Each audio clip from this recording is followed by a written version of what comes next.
How is this fair?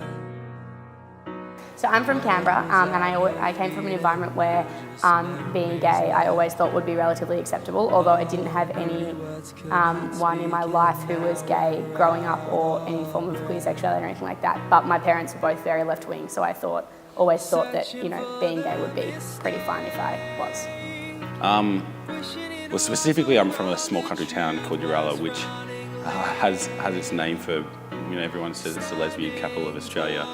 From where I'm from, which is Daylesford, a small town just out of Ballarat, being gay wasn't really like that out of the ordinary, considering it is the gay capital of Victoria. At my school, at both of my high schools, I experienced difficulty in terms of coming out. At one of them, I had a group of girls who requested that I don't use female change rooms or female bathrooms. In my primary school years, I didn't really have much of a problem because I have a gay mum, and so I think the hardest part for me was moving to a different school in Ballarat. Homosexuality and LGBTQI was never really something that was brought up at school. Where I grew up, it wasn't inherently bad to be gay or queer, but there was always something kind of deemed like somewhat unfortunate, like, so-and-so just came out, or like so-and-so's gay. Growing up in a country town, there's a lot of issues centred around homophobia.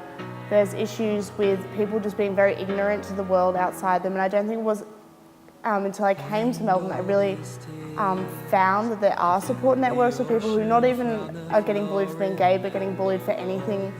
And I think that something that really needs to happen is that small towns need to develop these programs so that the gay people in their communities aren't being lost and aren't being left behind, because it's not fair on them just to be left behind because of their geographical location. What really astonished and sort of hurt me was later on in life how many of these friends came out and the disproportionate, therefore, experience of depression which was experienced by LGBTQI people. And I think that was probably, even though they came from really supportive families and they obviously had supportive friends going through similar experiences, that this sort of pernicious, institutionalised homophobia must have been so overwhelming that even coming from this supportive background, they were still suffering from mental illness as a result.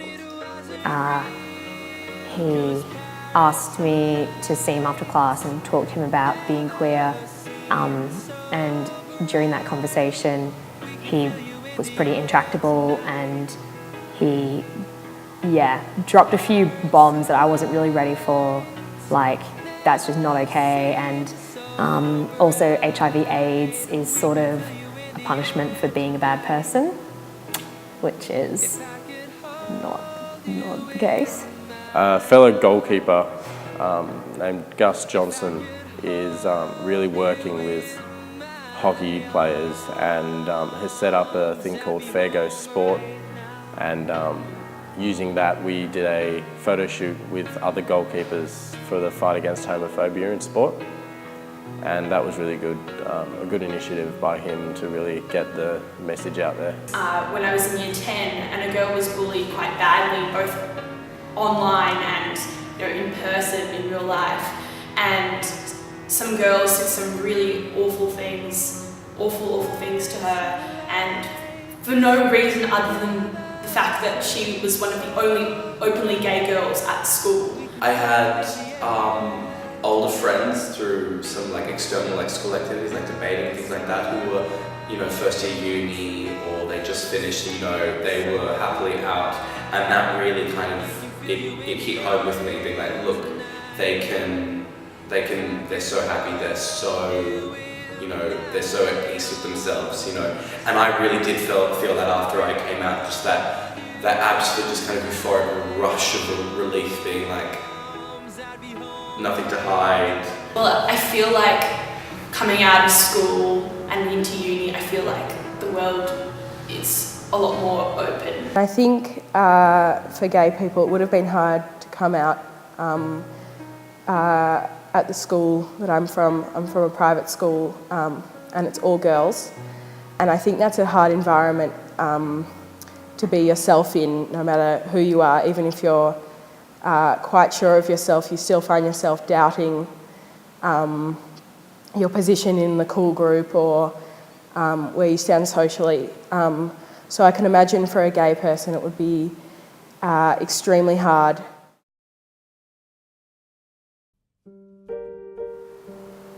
If they came and told me that they were gay, I'd feel really special that they felt comfortable coming out and telling me, especially considering that my group, I feel like if someone felt that they would come out like that, it might be a little bit harder, because some of the people in my group, I hate to say it, but they're a little bit homophobic and a little bit stereotypical with who we are. But I'd love it if they came out to me, if they trusted me enough that they could tell me things like that, especially if they felt really uncomfortable coming out and it took them this long to really get to know themselves. Definitely since I've come to uni, meeting people and talking with people about their experience of being gay has just completely changed my perception of it. I think people are people, and I'm ashamed to say that I had any other view beforehand. It's traditionally my demographic who is responsible for the biggest source of anxiety and stress for gay youth.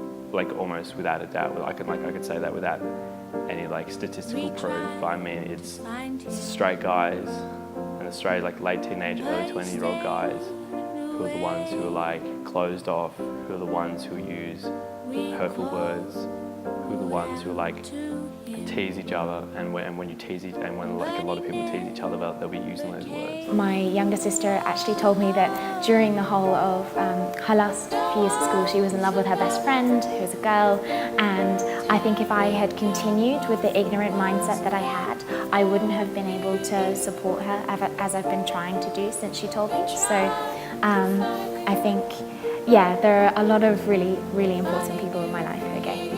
If I had a message for any gay or lesbian people out there, it would be to be confident. You're no less of a person. You're just wonderful as you are, and people should love you just as you are. You are still loved, and you're important to a lot of people. There are so many people who know that it is just one element of who you are and who aren't going to treat you differently.